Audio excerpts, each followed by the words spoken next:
Je m'appelle Ariane Hudley, je suis professeure de culture visuelle à l'université Paris-Cité dans le département d'études anglophones.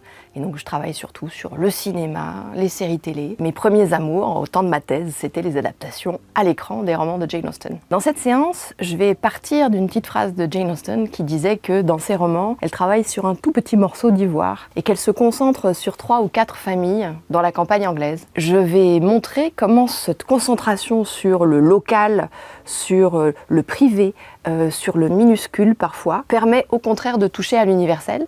Et je vais le faire en m'attachant à des adaptations qui ont transposé les histoires de Jane Austen dans des lieux et dans des époques différentes. Par exemple, Clueless de Amy Heckerling, qui a transposé l'intrigue de Emma dans un lycée de Beverly Hills en 1995, ou une adaptation tamoule qui s'appelle Kanno Kandan, qui transpose Sense and Sensibility dans le Tamil Nadu du début du XXIe siècle. Pourquoi est-ce que Jane Austen reste si populaire à travers les âges? C'est la question éternelle à laquelle il n'y a pas une seule réponse. Au départ, malgré tout, il faut quand même reconnaître l'incroyable qualité de ses textes et de sa plume. C'est extrêmement bien écrit, c'est très drôle.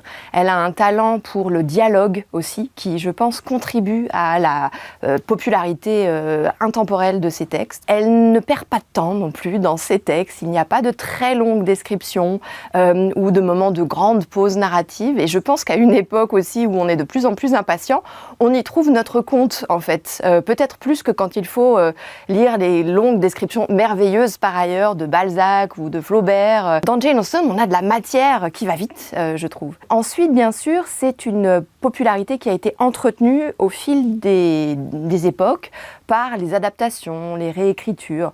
Surtout à partir de la fin du XXe siècle, à partir des années 90, on a vu une explosion du nombre d'adaptations au cinéma, mais aussi de réécritures sous forme de textes, de fanfiction qui prennent une ampleur incroyable. Ça ne se dément pas depuis les années 90.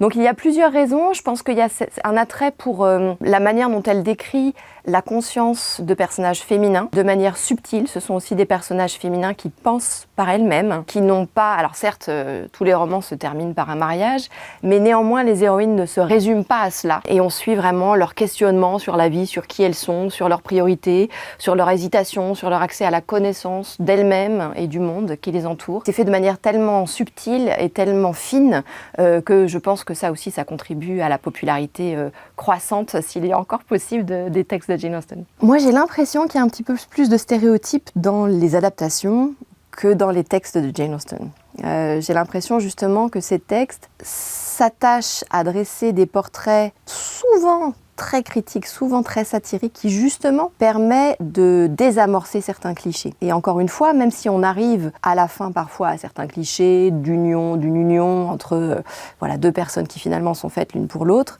à chaque fois on a l'intrusion de cette voie narrative ironique qui nous fait prendre une petite distance, qui ne nous empêche pas de profiter de cette fin heureuse et de cette union apparemment satisfaisante, mais qui nous met la puce à l'oreille en disant « vous savez que c'est une convention ». Donc moi j'avais fait ma thèse sur les adaptations des romans de Jane Austen et au bout de 5 ans de thèse, j'étais un petit peu fatiguée de certaines adaptations. J'avais du mal à les revoir encore et encore parce que je trouvais justement certaines facilités. À chaque fois que je retournais au texte, j'étais soufflée comme la première fois, parce qu'à chaque fois que je retournais dans ces textes, j'étais ébahie par la qualité de son écriture et à chaque fois je riais de choses nouvelles que je découvrais à chaque fois, la polysémie d'un terme ou la manière de construire ses phrases.